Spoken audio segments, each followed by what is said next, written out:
August 24th, 1942. South Pacific. American Marines are stranded on Guadalcanal. Half rations, dwindling ammunition. No reinforcements coming. The Japanese are massing forces to take back that island. And without air cover from the sea, the Marines won't hold. Vice Admiral Frank Jack Fletcher commands the carrier force protecting them. Two flat tops, USS Enterprise and USS Saratoga, with enough aircraft to stop whatever the Japanese send. But just yesterday, Fletcher made a decision that's starting to haunt him. He sent his third carrier, Wasp, away to refuel. Now Fletcher has another problem. For weeks, American intelligence has been reading fragments of Japanese naval communications, enough to know something big was coming. But since mid-August, the picture has been getting cloudier. Code changes, radio deception, conflicting reports. His intelligence officers keep telling him the enemy carriers are over 300 north, days away from the fight. Fletcher wants to believe them, but something feels wrong. Somewhere in this vast ocean, the Japanese carrier force is moving. 3 flat tops hunting for his 2, and Fletcher doesn't know where they are. In the next few hours, he'll face impossible choices. Strike at the wrong target, and the real threat escapes. Wait too long, and his carriers burn. Make the wrong call, and those Marines on Guadalcanal are finished. This is the Battle of the Eastern Solomons. The trouble started on August 7th, 1942. That morning, American Marines stormed the beaches of Guadalcanal, a jungled island in the Solomon chain that most Americans had never heard of. The landing was almost unopposed. Japanese construction workers building an airfield fled into the jungle when the Marines came ashore. Within hours, the Americans controlled the unfinished airstrip and the surrounding coastal area. It looked like an easy victory. It wasn't. 2 nights later, reality arrived. August 8th, after midnight, 7 Japanese cruisers and a destroyer came roaring down from Rabaul under cover of darkness. They caught the American and Australian cruisers guarding the transports completely by surprise. What followed was a slaughter. The Battle of Savo Island lasted roughly half an hour. For Allied cruisers sinking or crippled, over 1,000 sailors dead. The Japanese force sailed away with barely a scratch. It was among the worst defeats the United States Navy had ever suffered in surface combat, and it left the American transports, still unloading supplies for the Marines, completely exposed. The transport commanders made the only decision they could. Ships that were only half unloaded hauled anchor and steamed away from Guadalcanal as fast as their engines could push them.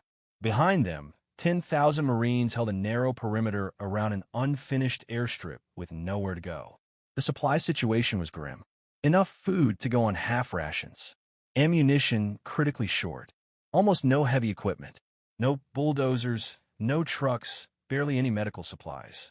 Japanese destroyers could race down from Rabaul after dark and shell the American positions with impunity. But the Marines did have one crucial asset, that airstrip.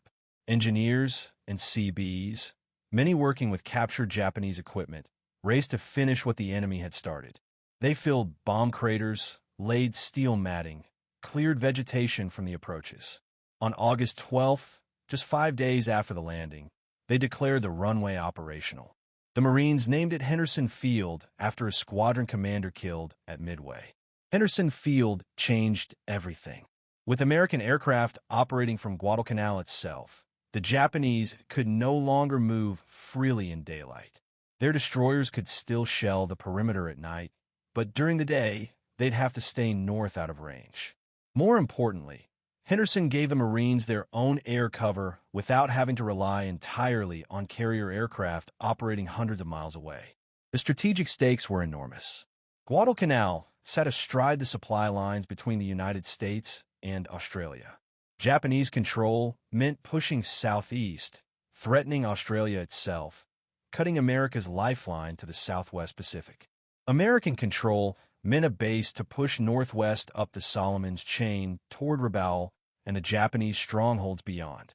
Lose Guadalcanal, and the entire Pacific strategy collapses. Hold it, and the road to Tokyo opens. Both sides understood this perfectly, which meant the Japanese would do anything to take Henderson Field back. and protecting those Marines, keeping them supplied, keeping them alive fell to Vice Admiral Frank Jack Fletcher and his carrier task force. It was exactly the kind of mission carriers weren't designed for. Static defense meant staying in one area for days. Staying meant being found. Being found meant being attacked.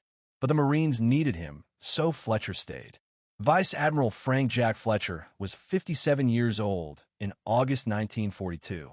The Navy called him a black shoe admiral, an officer from the old school who'd risen through the ranks commanding cruisers and battleships. He wasn't an aviator. He'd never flown a plane. But when the war started, the Navy needed experienced commanders for its carrier task forces, and he got the job. His reputation was complicated. In December 1941, he'd commanded the relief expedition trying to save Wake Island from Japanese invasion. The mission failed. Wake fell before the task force could arrive. Critics said he'd been too slow, too cautious. His response: the mission had been impossible from the start. Wake was too far, the Japanese too close, the odds hopeless.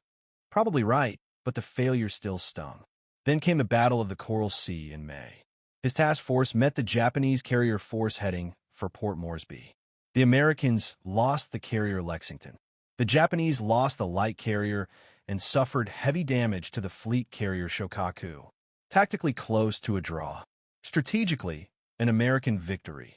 The Japanese called off the Port Moresby invasion. But the carrier Yorktown had been damaged, and some critics questioned the tactical decisions. A month later came Midway, and at Midway Fletcher was brilliant. He commanded the American carrier force from Yorktown, while Rear Admiral Raymond Spruance commanded Enterprise and Hornet. When Japanese carriers were spotted northwest of Midway, the crucial decision came fast. Launch everything. Strike first. Spruance's dive bombers caught 3 Japanese carriers with their aircraft on deck and destroyed them in minutes. The air group from Yorktown finished off the 4th carrier later that day. Most decisive American naval victory since the War of 1812. But Yorktown was sunk during the battle, and the critics started asking questions again. Why had the carriers been kept so close together? Why hadn't the pursuit been more aggressive? The questions were mostly unfair. The result was a crushing victory with the forces available, but they reflected a growing concern at the highest levels of the Navy. Admiral Ernest King, Commander-in-Chief of the U.S. Fleet, was losing patience. King was aggressive, demanding, and absolutely convinced that the way to win the Pacific War was to attack relentlessly. In King's view, Fletcher was too cautious, too defensive, too willing to withdraw rather than press an advantage. The Watchtower controversy made it worse. Operation Watchtower was the code name for the Guadalcanal invasion. Fletcher commanded the carrier covering force, 3 flat tops providing air support for the landing. But on August 9th, just 2 days after the Marines went ashore, he pulled his carriers out, withdrew to the south, away from Guadalcanal, away from the transports, away from the Marines. He had his reasons. His carriers had been operating continuously for 3 days in waters where Japanese submarines and land-based bombers could reach them. Fighter strength was depleted. Fuel was running low. After the disaster at Savo Island, the risk seemed too high. So he withdrew to refuel and regroup. The Marines were furious. From their perspective, they'd been abandoned. The transports forced to leave without completing their unloading blamed him too. Even some of his fellow admirals questioned the decision. Admiral King, reading the reports in Washington, was coldly angry. Once again, in King's view, caution had been chosen over aggression. But here's the thing about Frank Jack Fletcher. He was still alive. His carriers were still afloat. His air groups were still operational. And in August 1942, that made him the most combat-experienced carrier commander the United States Navy had. Coral Sea, Midway. Encounters with the Japanese carrier force when they were at the peak of their strength. His men trusted him. They felt safe under his command. They knew he wouldn't throw their lives away on a reckless gamble. On August 11th, new orders arrived. Primary mission: provide air cover for Cactus. Cactus was the American code name for Guadalcanal. Protect the island and guard the supply convoys heading south to resupply the Marines. It was the mission he'd been dreading. Carriers weren't meant for this kind of work. They were strike weapons meant to hit hard and withdraw before the enemy could respond. Now he'd have to stay in one general area for days, maybe weeks.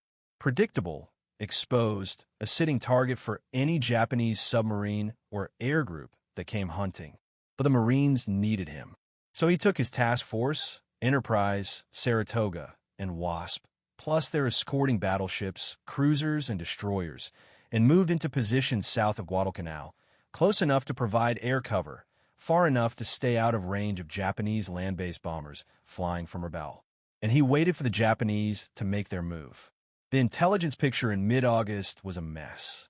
American codebreakers had been reading Japanese naval communications with varying degrees of success since before the war started. The main system was called Gen 25, a complex cipher the Japanese used for most fleet operations. Breaking Gen 25 was how the Americans had known the Japanese were coming to Midway, how they'd positioned their carriers for the ambush that won the battle. But code breaking wasn't magic. It was hard, painstaking work, and the Japanese weren't stupid. They knew the Americans might be reading their traffic, so they changed the cipher regularly. Sometimes the American analysts could break into the new version quickly. Sometimes it took weeks. On August 11th, radio intelligence delivered good news. A new Japanese carrier force had been detected. The Americans called it the Kido Butai, the Japanese term for their mobile carrier striking force. This new Kido Butai was built around 3 carriers. The fleet carriers Shokaku and Zuikaku, both veterans of Pearl Harbor, plus the light carrier Ryujo, a shadow of the force that had attacked Pearl Harbor. That Kido Butai had 6 fleet carriers, but 3 carriers were still deadly. And intelligence also detected Admiral Kondo's powerful surface fleet, battleships, cruisers, destroyers, apparently staging for operations in the Solomons. The Japanese were coming. The question was when. Then in mid-August, everything started going dark. The Japanese began changing their communications procedures. New cipher additives, different code books. American codebreakers who'd been reading fragments of Japanese traffic suddenly found themselves staring at messages they couldn't decrypt. Breaking into the new systems would take time, maybe a week, maybe 2 weeks, maybe longer. Until then, radio intelligence would be operating mostly blind. On August 18th, the Japanese changed all their major call signs, too. Call signs were the radio identifiers individual ships and units used. Even when you couldn't read the content of enemy messages, you could track call signs, see which units were communicating with each other, plot their general movements. But if the call signs changed, that tracking became much harder. Worse, intelligence analysts started suspecting radio deception. Maybe some units were deliberately assuming the call signs of other units, making it look like the carriers were in one place when they were actually somewhere else entirely. Without the ability to read message content, there was no way to know for sure. The timing couldn't have been worse. The Japanese were clearly preparing a major offensive to retake Guadalcanal. Intelligence needed to know where their carriers were, when they were coming, what route they'd take. Instead, the picture was getting cloudier by the day. From August 16th through the 21st, radio intelligence kept reporting that the Kido Butai was still in home waters up near Japan, over 2,000 m from Guadalcanal. But the analysts were increasingly uncertain. One report admitted, unless orange radio deception is remarkably efficient, this force remains in the homeland. That unless was doing a lot of work. Another report was more blunt. Possible carriers already slipped south undetected. On the evening of August 17th, the first solid warning arrived. Admiral Kondo's surface fleet was expected in the Solomons area within days. A convoy with cruiser escorts was at sea, probably heading for Guadalcanal. Estimated arrival August 20th to 23rd. As for the carriers, the intelligence report hedged. No concrete indications Shokaku, Zuikaku, and Ryujo have left Japan, but possibility of undetected move to south exists. Translation: we don't know where they are. They might still be up north. They might be heading south right now. We can't tell you for sure. So Fletcher operated blind. He knew a fight was coming. He just didn't know when, where, or with what force. Between August 12th and August 21st, the task force stayed in constant motion south of Guadalcanal. An impossible tactical puzzle. Stay within striking range of the island, close enough that aircraft could provide air cover for the Marines and intercept any Japanese forces heading south, but not too close. Japanese land-based bombers operating from Rabaul had the range to reach well into the waters around Guadalcanal. Get too close, and the carriers would be under constant air attack from bases they couldn't touch. The solution was to patrol in a box roughly 200 m south of Guadalcanal, close enough to react, far enough to stay out of easy range for Rabaul's bombers. It meant days steaming back and forth, waiting for something to happen. And things were happening, just not the big offensive everyone was watching for. Almost every night, Japanese destroyers raced down from the north under cover of darkness. They'd shell Henderson Field or the Marine positions, land small groups of troops, then race back north before daylight caught them. Attempts to intercept them failed. The task force was too far south, and the Japanese destroyers were too fast. By the time forces could react to a sighting report, the enemy destroyers were long gone. The Marines took the shelling. Some nights, just harassment. Other nights heavier, 5-inch guns pounding the perimeter for hours. They dug deeper into their foxholes and waited for morning. On August 20th, a crucial delivery mission arrived. The escort carrier USS Long Island steamed to within flying range of Guadalcanal. From her deck, 31 aircraft, 19 Wildcat fighters and 12 Dauntless dive bombers took off and flew to Henderson Field, the first permanent American air presence on the island. The Marines cheered as the aircraft landed. They had their own Air Force now. The pilots called themselves the Cactus Air Force after the island's code name. They'd fly from Henderson Field and give the Japanese fits for months to come. That same night, the Japanese made their first major attempt to retake Henderson Field from the ground. About 900 Japanese troops, part of a force that had been landed by destroyers over the previous nights, attacked the American perimeter at the Tenerife River. They attacked in waves. They were convinced the Marines would break. The Marines didn't break. When dawn came, the defenders counterattacked and destroyed the Japanese force almost completely. Of the 900 men who'd launched the attack, fewer than 30 survived. Stunning victory. Proof the Marines could hold their ground even when heavily outnumbered. But 200 m to the south, the knowledge was clear that the Tenerife fight was just the beginning. The Japanese had committed only a few hundred men. Next time they'd come with thousands, and when they did, they'd bring their carriers to cover the landing. On August 21st and 22nd, the task force guarded 2 more supply convoys heading to Guadalcanal. Both missions were tense. Japanese patrol planes, called snoopers by the Americans, kept appearing on radar. Fighters shot some of them down, but others escaped. And each time a snooper escaped, the assumption had to be that it had reported the task force position. On the night of August 21st, 2 American destroyers patrolling near Guadalcanal ran into a single Japanese destroyer in the darkness. The Japanese ship, the Kawakaze, achieved complete surprise. She fired a spread of torpedoes, struck the USS Blue, and escaped without taking any damage. Blue was fatally wounded and had to be scuttled the next day. Another reminder, if one was needed, that the Japanese owned the night. Their crews were superbly trained for night combat. Their torpedoes, the Type 93 Long Lance, were the best in the world. The Battle of Savo Island had proved Japanese surface forces could massacre American ships in the dark. The sinking of Blue proved they could still do it with a single destroyer against 2.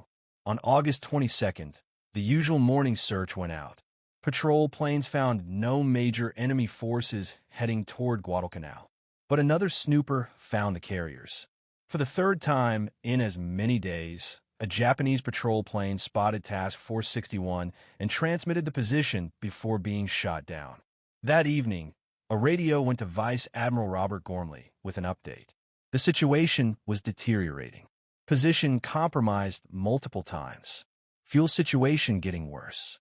Time to refuel soon, and that meant pulling carriers out of position for at least a day. Then updated intelligence arrived.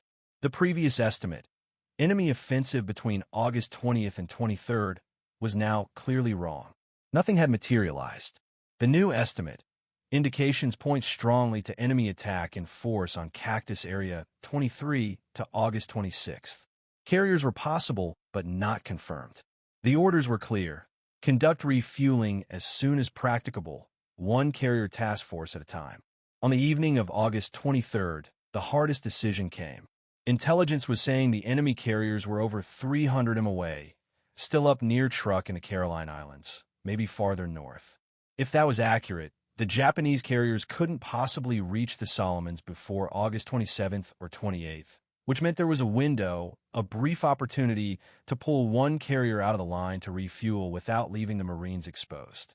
The carrier Wasp and her escorts detached that evening. She headed southeast to refuel. With her went roughly 60 aircraft, fighters, dive bombers, and torpedo planes, now unavailable for combat. The remaining force, Enterprise and Saratoga, had 153 aircraft between them, plus the 38 now operating from Henderson Field. Still a powerful force, enough to handle whatever came. As long as the intelligence was right, as long as those Japanese carriers really were 1,300 m away. That night brought frustration and unease. The intelligence estimates kept changing. First, the offensive was coming between the 20th and 23rd. Nothing happened. Now they were saying between the 23rd and 26th. How reliable was that? And Wasp was steaming away to the southeast. Out of position, out of the fight. If the intelligence was wrong, if those carriers were closer than anyone thought, the American force had just been cut by a third on the eve of battle. August 24th dawned quiet.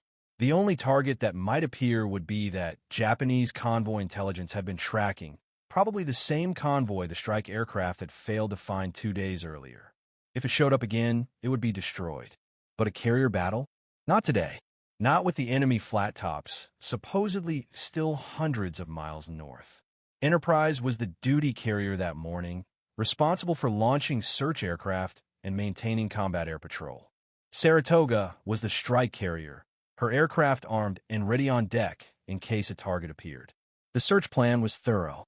20 aircraft from the carriers would fan out to search the waters north and east. 6 PBY Catalina patrol planes from the base at Ndini would cover additional sectors. Between them, they'd sweep thousands of square miles of ocean. It should have worked perfectly, but aerial reconnaissance in 1942 was anything but perfect. Finding ships at sea was hard. The ocean is vast. Ships are small. A pilot searching from 10,000 feet could easily miss an entire task force if it was behind a rain squall or if he was looking in slightly the wrong direction. And even when a pilot did spot something, getting an accurate report back to the flagship was another challenge entirely. Messages got delayed. Pilots misidentified ships, reporting cruisers as battleships, destroyers as cruisers. Position reports could be off by dozens of miles, and the atmospheric conditions in the South Pacific tended to garble radio transmissions. A perfectly clear report could arrive as incomprehensible static. So when the contact reports started flooding in that morning, there would be confusion and uncertainty to sift through before figuring out what was actually out there. The wait wasn't long. At 10:03 that morning, the first contact report arrived. A PBY Catalina flying north of the task force had spotted something. 2 cruisers and a destroyer 300 m away. That wasn't particularly alarming. Japanese surface ships had been operating in the area for days. Standard enemy activity. Nothing to get excited about. But 13 minutes later, another report came in. Different PBY, different location. 2 more cruisers, 2 destroyers. This time 330 miles north. At almost the same moment, a B-17 bomber flying from Espiritu Santo reported a cruiser just 125 miles from Henderson Field. 3 separate contacts in 3 different locations within minutes of each other. The Japanese were moving multiple forces. The communications room on Saratoga was getting busier. Radio operators transcribed messages. Plotters marked positions on the charts. Officers tried to make sense of what they were seeing. Surface units heading south from multiple directions. Could be the beginning of the expected offensive, or could be routine patrol activity. Hard to tell yet. Then at 10:30, things got more interesting. One of the PBY pilots radioed that he was being attacked. 30 fighters had jumped his Catalina, the same pilot who'd reported those cruisers at 330 miles north. His voice was tense, but controlled over the radio. He was breaking off his patrol and heading back to base. At exactly the same time, another Catalina crew transmitted that they too were under attack. Zero-type aircraft. They were returning to base as well. And at 10:50, yet another PBY 330 miles north reported being attacked by unspecified enemy aircraft. The pilot's transmission was brief and urgent. Then he went off the air. 0 fighters. That changed the entire picture. Japanese cruisers and destroyers didn't carry 0 fighters. Those aircraft came from carriers, which meant somewhere up north, somewhere within 330 miles of Task Force 61, there were Japanese flat tops launching combat air patrols. The officers in the flag plot looked at each other. This was it. The much-anticipated counteroffensive was finally here. Not tomorrow. Not next week. Today. Just as this realization was sinking in, Saratoga's air group finally arrived back from Guadalcanal. 38 aircraft appeared in the sky and began their landing approach. One by one, they touched down on the flight deck, wheels squealing, tailhooks catching the arresting wires. As soon as each aircraft stopped, deck crews swarmed over it, unchaining it from the arresting gear, pushing it forward to the elevators, striking it below to be rearmed and refueled. Good timing. It looked like a busy day was ahead. But where were those carriers? That was the critical question. The PBY pilots had reported 0 attacks, but no carrier sightings. Maybe the Catalinas had been jumped before they could spot the flat tops themselves. Or maybe the carriers were hiding under cloud cover or tucked behind a rain squall. The South Pacific had plenty of weather to hide in. Either way, the situation was developing fast. Multiple surface contacts, 0 fighters operating hundreds of miles from any Japanese land base, an offensive clearly underway. The question was, how big and where exactly were those carriers launching those zeros? At 11:16, the most important message of the day arrived, and it didn't come from any of the search planes.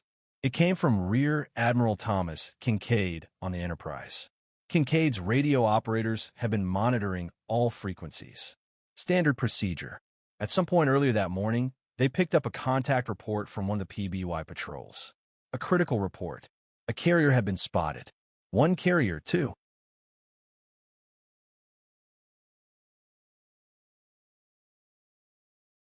Cruisers and a destroyer. The sighting had been made at 0935. Kincaid looked at the time, 11:16. That sighting was over an hour and 40 minutes old. He checked with his communications officer. When had they received this report? Earlier that morning, sir. Around 9:45 or so. Why hadn't it been passed to Fletcher immediately? We assumed Saratoga had received it too, sir. It was broadcast on the standard frequency. Kincaid felt a cold sensation in his stomach. He looked across the water towards Saratoga. No air operations were launching from Fletcher's flagship. No signs of preparation for a strike. Nothing. Which meant either Fletcher had received the report and was holding his strike for some reason, or more likely Saratoga had never gotten the message. Kincaid ordered his radio men to rebroadcast the sighting report directly to Fletcher. Make sure it gets through this time. Use every frequency available.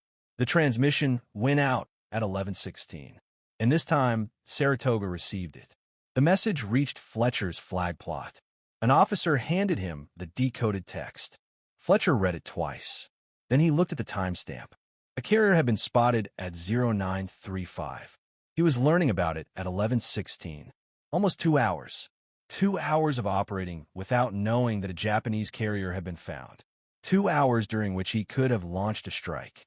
2 hours during which that carrier could have moved, launched its own aircraft, or rendezvoused with other forces. How had this happened? Atmospheric interference was always a problem in the South Pacific. Radio transmissions got garbled or lost entirely. Or maybe the radio man on Saratoga had been handling another message at that exact moment and missed the transmission. Or maybe the PBY pilot had sent out a frequency that Enterprise was monitoring, but Saratoga wasn't. It didn't matter how. What mattered was that critical intelligence had taken nearly 2 hours to reach him. and that meant his picture of the battle had been incomplete from the very beginning. 1 minute later, at 11:17, another delayed message arrived. A light cruiser and 4 unidentified ships had been spotted. Time of sighting 0905. Over 2 hours ago. Communication failures already, and the battle had barely started. Fletcher took a moment to assess what he knew, or more accurately, what he thought he knew. By 11:30, the tactical picture looked like this. The counteroffensive was happening now, not on August 27th or 28th like intelligence had predicted. Right now, days before anyone expected it, the carrier Wasp with roughly 60 aircraft was steaming southeast to refuel, out of position, unable to participate. That decision to detach her last night suddenly felt very different this morning. One enemy carrier was confirmed. The sighting was over 2 hours old, which meant the information was already stale, but at least it was confirmed. At least he knew one was out there. Where were the other 2? Intelligence had detected 3 carriers in the Kido, Butai, Shokaku, Zuikaku, and Ryujo. The Americans knew all 3 had been assigned to this operation. Only one had been spotted so far.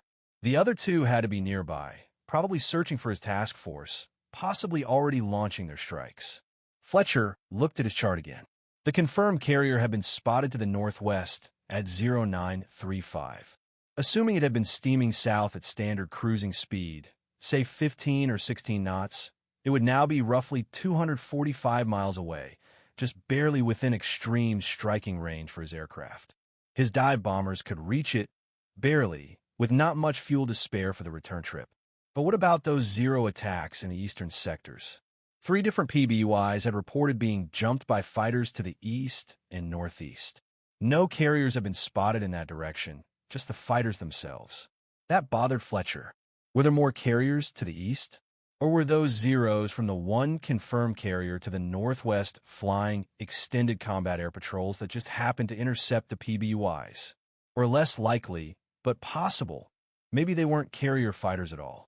Maybe they were float planes from cruisers that the PBY pilots had misidentified in the heat of the moment.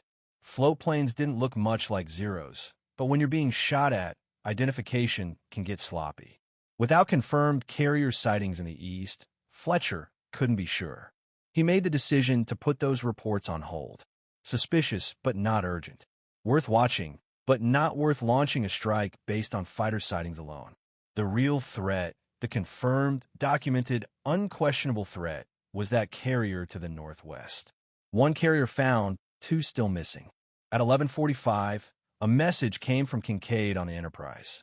Brief and to the point. An airstrike was possible against the carrier to the northwest.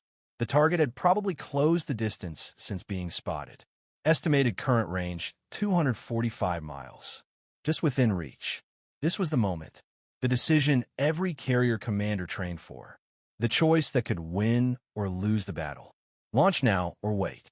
If he launched now, immediately within the next few minutes, his strike would reach that carrier in roughly 2 hours. With luck, they'd catch it with aircraft still on deck. Maybe the Japanese were in the middle of launching their own strike.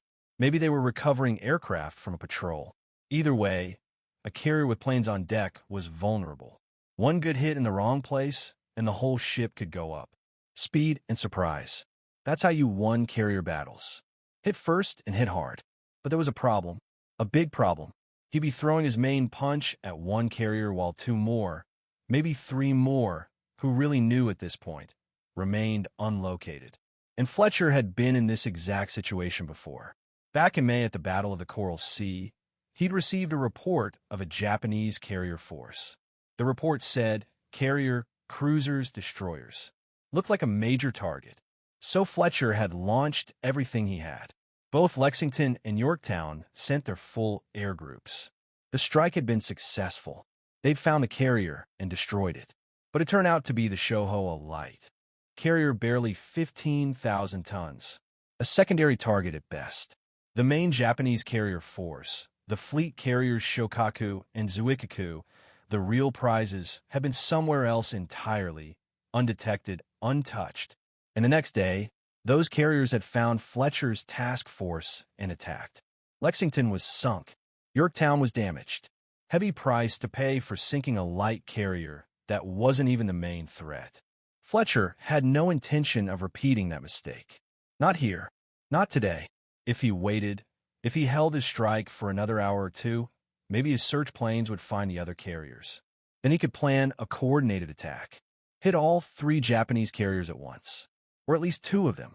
Destroy the entire Kido Butai in one massive blow. That was the dream scenario, the midway scenario.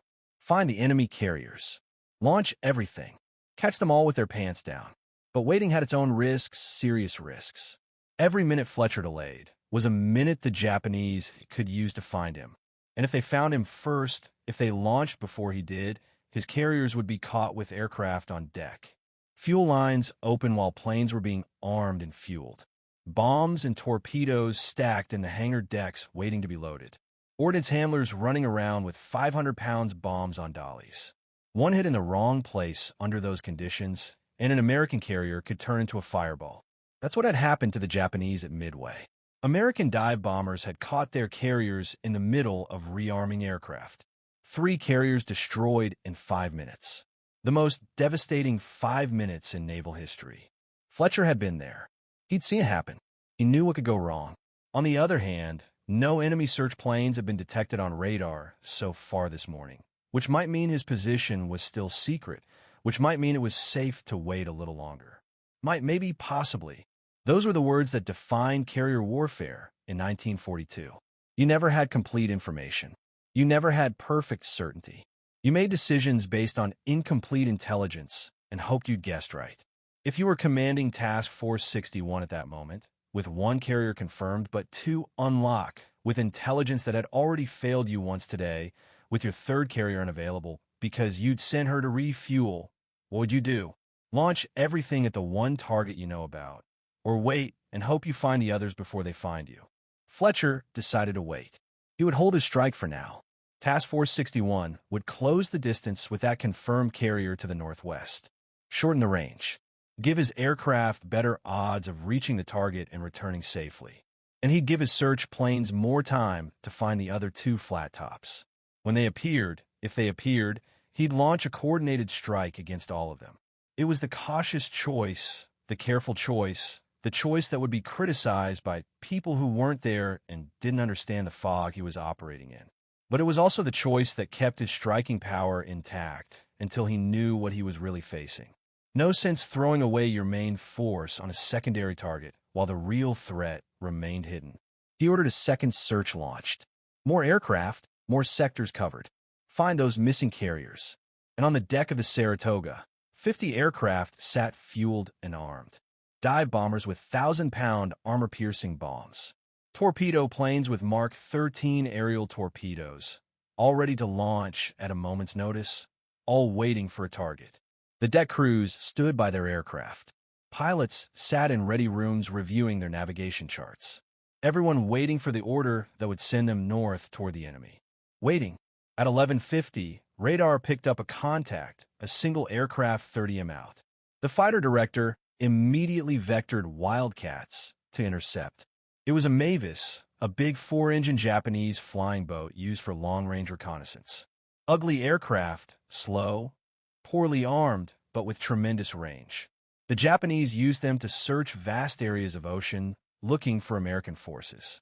The Wildcats caught the Mavis and shot it down at 12:13, 23 minutes from detection to splash. The burning hulk hit the ocean 30 miles from the task force. Had it transmitted Fletcher's position before going down? That was the critical question. The radio man on Saratoga and Enterprise reported no enemy transmissions detected, but Fletcher knew that didn't mean much. The Mavis could have sent a message while it was still beyond the range where American ships could intercept radio traffic. Or it could have used a frequency the Americans weren't monitoring. Or it could have sent a short burst transmission that went unnoticed in all the other radio chatter.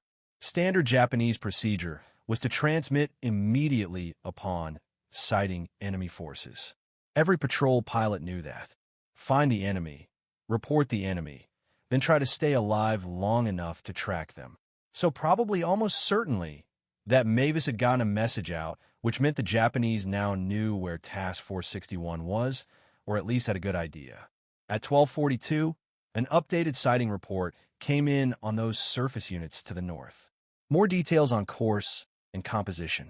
The contact had been amplified, meaning additional aircraft had spotted the same force and provided better information. Still no carriers reported among them, just cruisers and destroyers heading south. 10 minutes later, radar lit up again. Another aircraft contact, this time much closer.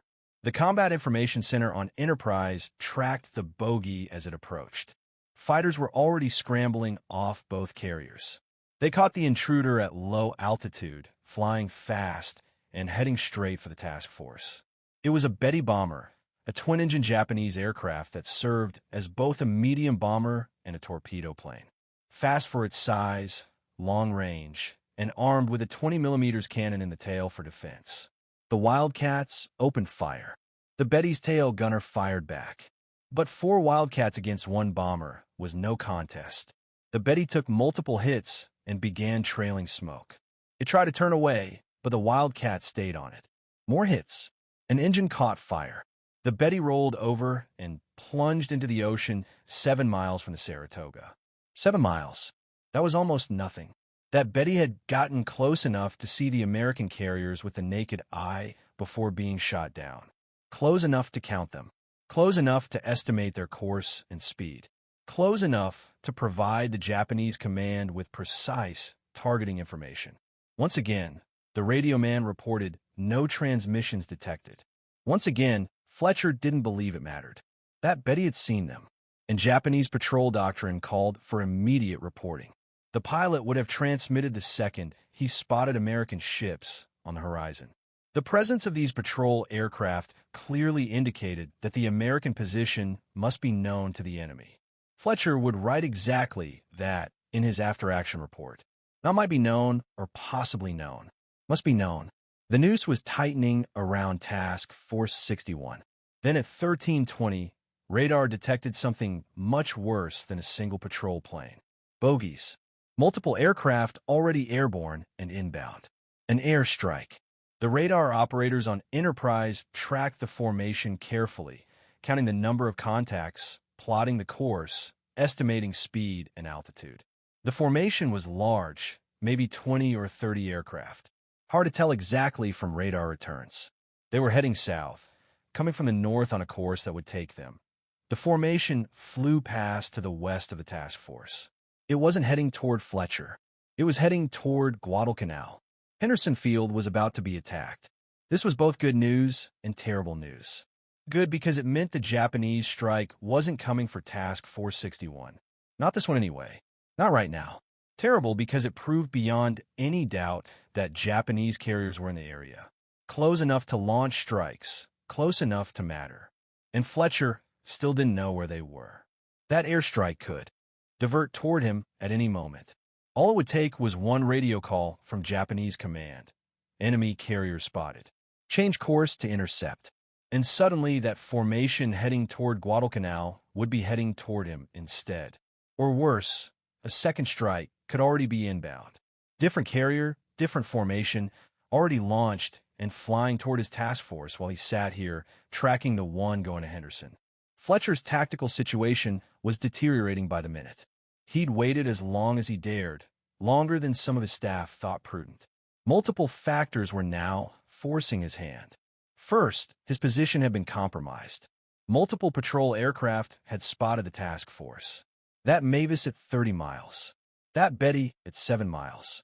Both likely transmitted before being shot down. The Japanese knew where he was. No point pretending otherwise. Second, that airstrike heading toward Guadalcanal could divert at any time. If Japanese command decided American carriers were a more valuable target than Henderson Field, and they probably were, that formation could turn around and come straight at him. He'd have maybe 20 minutes warning, maybe less. Third, a second strike could already be coming from those still undetected carriers. 2 carriers were out there somewhere. They'd been out there all morning. They could have launched hours ago. Their aircraft could be inbound right now, while Fletcher sat here with his strike force still on deck. Fourth, vulnerability. He couldn't keep waiting with armed aircraft crowding his flight decks. Every carrier commander in the Navy had nightmares about getting caught the way the Japanese had been caught at Midway. Aircraft packed on deck, fuel lines running everywhere. Ordnance stacked in the hangar bays. One bomb hit under those conditions, and the entire ship could explode. Fifth time. It was already well into the afternoon, past 1,300 hours. If he waited much longer, his aircraft wouldn't be able to strike and return before dark. And night carrier landings were dangerous, even in peacetime. In combat conditions, with damaged aircraft and wounded pilots trying to find a blacked-out carrier in the middle of the ocean, they'd be near suicidal. Every minute Fletcher waited was another minute for something to go wrong. Another minute for those undetected carriers to find him. Another minute for that strike heading to Guadalcanal to get redirected. Another minute closer to darkness. So here was the decision again. Same impossible choice, slightly different circumstances. One carrier confirmed to the northwest, but two still missing somewhere in this vast ocean. Launch now or keep waiting. What would you do? At 1340, Fletcher gave the order. Launch the strike. Saratoga turned into the wind. The flight deck came alive with activity. Plane handlers ran to their positions. Deck crews pulled the chocks from wheels. Pilots climbed into their cockpits and began their engine start procedures. One by one, 30 dauntless dive bombers roared down the flight deck and into the air. Then 8 Avenger torpedo bombers. 38 aircraft total heading northwest toward that carrier sighting from this morning. No fighter escorts. The Wildcat fighters didn't have the range to make the trip out to the target and still have enough fuel to get back. The strike would have to go in without air cover. Risky, but unavoidable given the distances involved. Commander Harry Feld led the formation. Experienced pilot, cool under pressure. His orders were specific and unusual. Strike the target, that carrier to the northwest. Then, instead of returning to Saratoga, instead of risking a night landing at sea after a long mission, fly south to Guadalcanal and land at Henderson Field. The Marines would refuel them. They could return to the carrier the next morning. As Feld's formation disappeared to the northwest, Fletcher ordered what few aircraft remained to form a small reserve strike. Maybe a dozen planes total, whatever could be scraped from both carriers, just in case those other 2 carriers finally appeared. Just in case there was something else out there worth hitting. It wasn't much, but it was something. At 1352, fighters shot down yet another Japanese patrol plane. This time, a float plane, probably launched from one of those cruisers the search planes had spotted earlier. The snoopers just kept coming, wave after wave of them, each one spotting the American task force, each one probably transmitting before being shot down. Meanwhile, on Guadalcanal, the Marines had gotten word about the incoming Japanese strike. Radar on the island had picked it up, or maybe a coast watcher up in the hills had spotted it. Either way, they knew it was coming. The Cactus Air Force scrambled to meet the threat.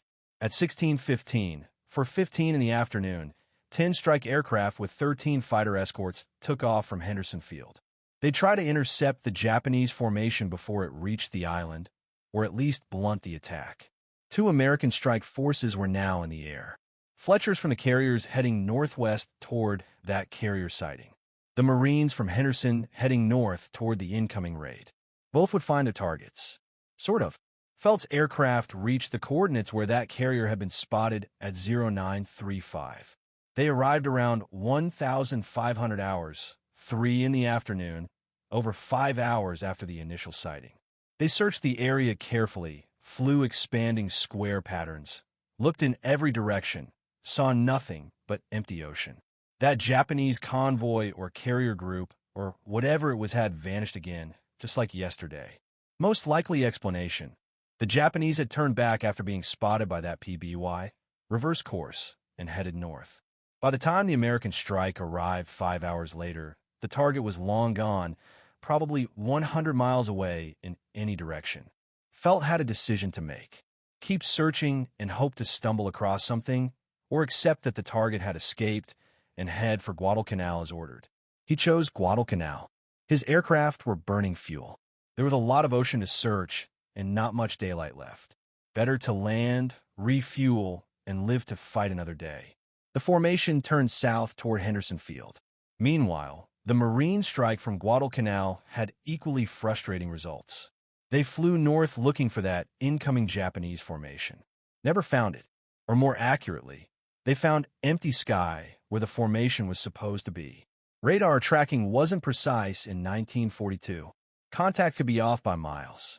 Altitude estimates were often wrong, and formations could change course or altitude without warning. The Marine fighters eventually gave up and returned to Henderson. Their strike aircraft came back, too. No contact with the enemy. Both American strikes landed safely on Guadalcanal that evening. Fletcher's carrier aircraft and Marine's own planes. No losses, no damage, but no hits either. Back on Saratoga, Fletcher was disappointed, but relieved. Disappointed that the strike had found nothing. Relieved that all his aircraft and pilots were safe. In carrier warfare, sometimes just getting your planes back was a victory. It was a brief moment of relief. It wouldn't last long. At 1440, reports started coming in from Guadalcanal. Henderson Field was under attack. 4 Marine Wildcats on combat air patrol had spotted an enemy formation approaching from the north at 1415. The alarm went up immediately. Sirens wailed across the base. Ground crews scrambled. 12 more fighters launched within minutes. By the time the Japanese formation reached Henderson, 16 American fighters were in the air waiting for them. The Japanese strike consisted of 6 Kate bombers escorted by 15 fighters. The Kates were single-engine carrier attack, planes normally used for torpedo attacks against ships, but today they were carrying bombs for a land target. This was the same strike that Fletcher's radar had detected at 1320 heading south.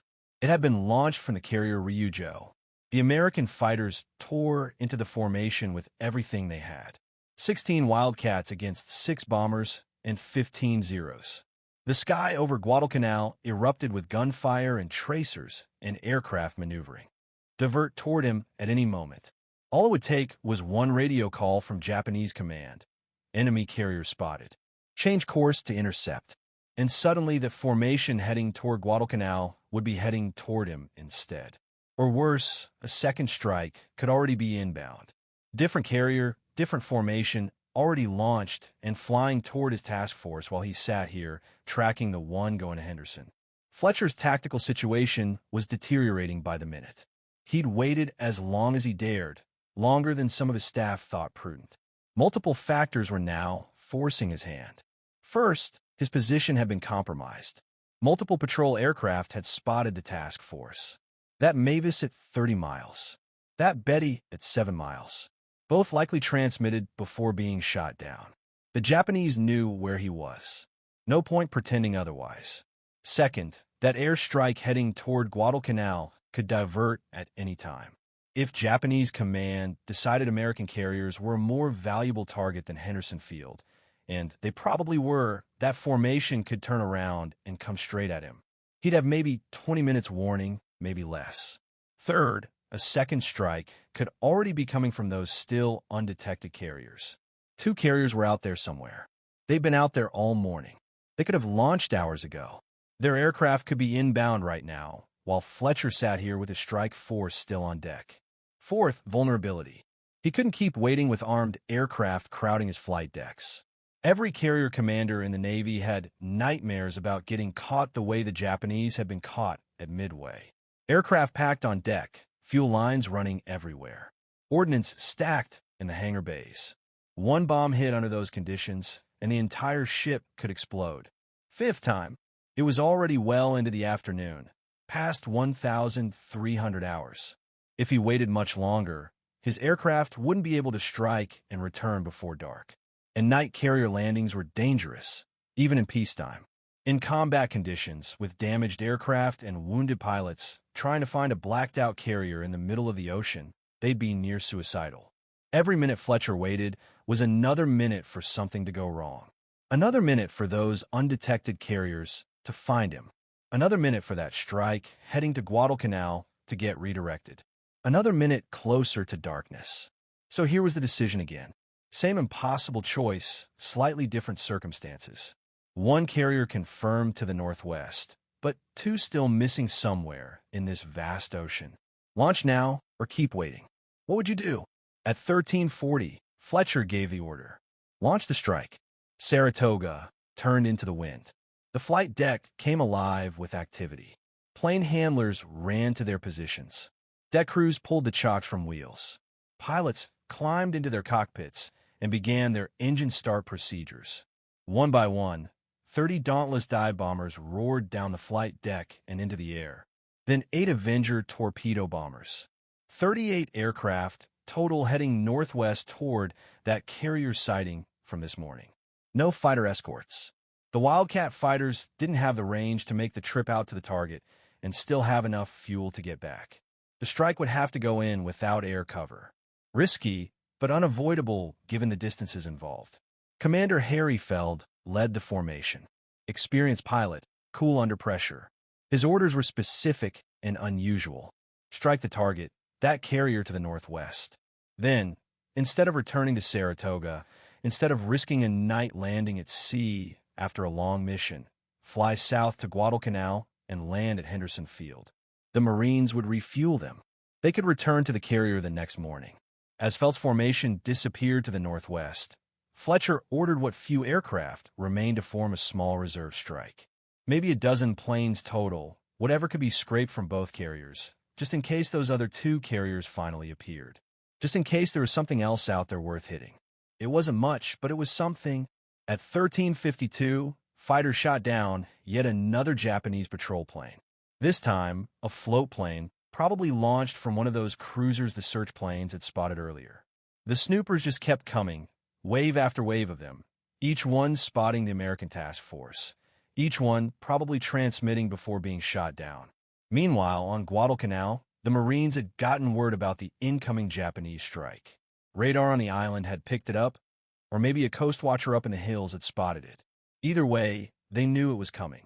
The Cactus Air Force scrambled to meet the threat. At 16:15, for 15 in the afternoon, 10 strike aircraft with 13 fighter escorts took off from Henderson Field. They tried to intercept the Japanese formation before it reached the island, or at least blunt the attack. 2 American strike forces were now in the air. Fletcher's from the carriers heading northwest toward that carrier sighting. The Marines from Henderson heading north toward the incoming raid. Both would find their targets. Sort of. Feld's aircraft reached the coordinates where that carrier had been spotted at 0935. They arrive around 1,500 hours, 3 in the afternoon, over 5 hours after the initial sighting. They searched the area carefully, flew expanding square patterns, looked in every direction, saw nothing but empty ocean. That Japanese convoy or carrier group, or whatever it was, had vanished again, just like yesterday.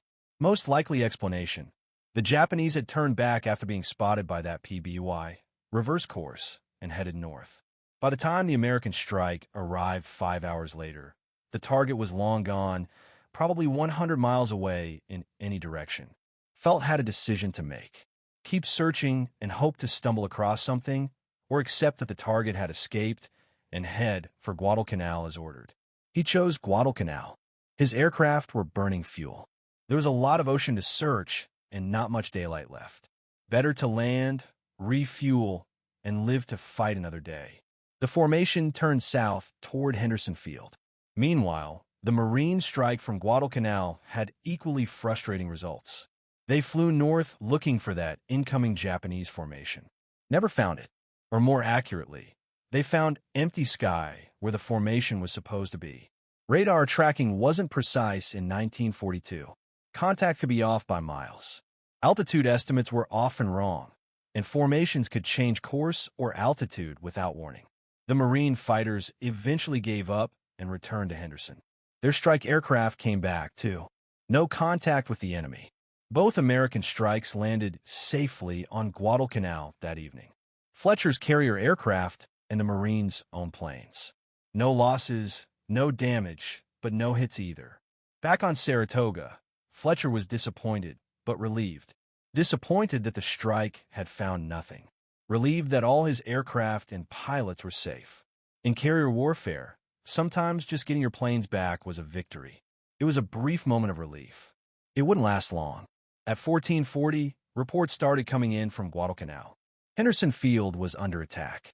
Four Marine Wildcats on combat air patrol had spotted an enemy formation approaching from the north at 14:15. The alarm went up immediately. Sirens wailed across the base. Ground crews scrambled. 12 more fighters launched within minutes. By the time the Japanese formation reached Henderson, 16 American fighters were in the air waiting for them. The Japanese strike consisted of 6 Kate bombers, escorted by 15 fighters. The Kates were single-engine carrier attack, planes normally used for torpedo attacks against ships, but today they were carrying bombs for a land target. This was the same strike that Fletcher's radar had detected at 13:20 heading south. It had been launched from the carrier Ryujo. The American fighters tore into the formation with everything they had. 16 Wildcats against 6 bombers and 15 Zeros. The sky over Guadalcanal erupted with gunfire and tracers and aircraft maneuvering violently. Several Japanese aircraft were shot down before the bombers reached their target, but enough got through.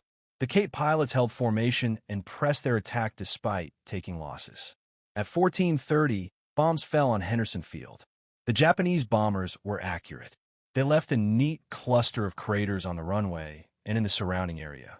Explosions marched across the airfield. Dirt and debris flew into the air. Then 90 fighters, separate from the bomber escort, probably a second wave, dove out of the sky and strafed the airfield. They shot up anything they could see. Parked aircraft got riddled with bullets. Buildings took hits. The runway got peppered with machine gun fire. Then they turned north and raced for home at full throttle.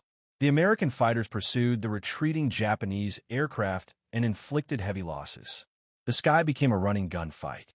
Wildcats chasing Zeros and Kates. Zeros trying to protect the bombers. Aircraft trailing smoke and spinning down toward the ocean.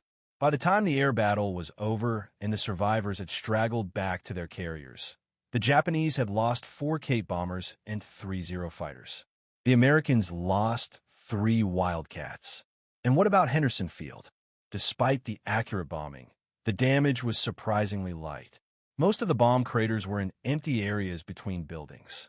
A few structures were damaged, but nothing critical. No aircraft were destroyed on the ground. The runway had some holes in it, but nothing that couldn't be filled and graded within a few hours. Given the losses suffered by the Japanese air group, compared to the minimal damage inflicted, the raid had to be counted as a failure. The Marine pilots landed back at Henderson Field and celebrated enthusiastically. First blood. First major aerial victory for the Cactus Air Force. But Fletcher, still 200 m to the south aboard Saratoga, didn't know the details yet. All he knew was that Henderson had been attacked by carrier aircraft, which meant at least one Japanese carrier was close enough to launch strikes. Close enough to be a threat, and he still didn't know where it was. Still didn't know where the other 2 were. Still operating blind despite all the search planes he'd sent out. While the Marines were fighting off the attack on Henderson, Enterprise's afternoon search continued reporting contacts. Most were just amplifying previous reports. That carrier to the northwest, or at least the area where it had been spotted hours ago. Those surface units steaming south. Nothing new, nothing that changed the tactical picture. Then, at 15:25, came a transmission that changed everything. One of the Enterprise search pilots was on the radio. His voice was excited, urgent. The transmission was garbled. Atmospheric interference turned parts of it into incomprehensible static. But a few key words came through clearly enough. The pilot had spotted carriers, multiple carriers. He'd attempted to attack them, but his bombs had missed, and their decks were full of aircraft. The radio men on Saratoga and Enterprise frantically tried to get clarification. What's your position? How many carriers? What course are they on? But the transmission was breaking up. More static, fragments of words, then silence. What they'd heard, what they thought they'd heard, was terrifying enough. 2 CVs with decks full. CV was the Navy designation for aircraft carrier. 2 carriers with aircraft on their flight decks ready to launch. That was it. No location, no course, no speed, no bearing, no distance, nothing. Just that one garbled transmission and then radio silence. Somewhere in this immense sector, somewhere within a few hundred miles of Task Force 61, 2 Japanese fleet carriers had been sighted. The real threat, the main force, Shokaku and Zuikaku, most likely the veterans of Pearl Harbor, the carriers that had been hunting for him all day, and they had aircraft on their decks, which probably meant they were preparing to launch, or maybe already launching. Fletcher had kept a small reserve strike ready on Enterprise and Saratoga for exactly this moment. A handful of dive bombers and torpedo planes, maybe a dozen aircraft total, armed and fueled and waiting for a target. Now those two carriers had finally appeared. The moment he'd been waiting for all day, the opportunity to hit the main Japanese force. But with no coordinates, he couldn't launch. He couldn't send his aircraft out to search thousands of square miles of ocean, hoping to stumble across the enemy by sheer luck. They'd run out of fuel and ditch long before finding anything. The agony of knowing the enemy was there, close enough to strike, close enough to matter, close enough to be the decisive factor in this battle, but not knowing where. Fletcher considered sending his reserve strike northwest toward the area where that first carrier had been reported. Maybe the pilot who'd spotted those two carriers was in the same general vicinity. Maybe the reserve could search that area and get lucky. But before he could make that decision, word arrived from Commander Felt's strike group. They'd found something after all. At 3:50 in the afternoon, Felt's dive bombers and torpedo planes appeared over a Japanese carrier. Not where the 0935 sighting had been, somewhere else. They kept searching after coming up empty at the initial coordinates, and they'd gotten lucky. It was Ryujo, the light carrier that had launched the strike against Henderson Field. She was steaming in a box pattern, waiting to recover her aircraft when the Americans found her. Ryujo was a small carrier, just under 11,000 tons displacement, built in the early 1930s when Japan was still experimenting with carrier designs. She'd been at Pearl Harbor, participated in the invasion of the Philippines, supported operations all across the Pacific, and now, off Guadalcanal, her luck was about to run out. 70 fighters were flying combat air patrol above the carrier, standard defensive screen. But for reasons that would never be fully explained, those fighters didn't aggressively engage the incoming American attack. Maybe they were low on fuel. Maybe they'd been in the air too long and their pilots were exhausted. Maybe the attack developed too quickly for them to react effectively. Whatever the reason, the Zero's response was ineffective. Felt split his formation. The larger group, most of the dive bombers, would attack Ryujo herself. The smaller group would go after a cruiser steaming nearby. Divide the defenses, maximize the chances of getting hits. The dive bombers rolled into their attacks first, one after another, screaming down from 12,000 feet at near vertical angles. Ryujo's captain saw them coming. He ordered hard right rudder, turning the carrier in a tight, evasive maneuver. It worked for the first wave. Every bomb missed.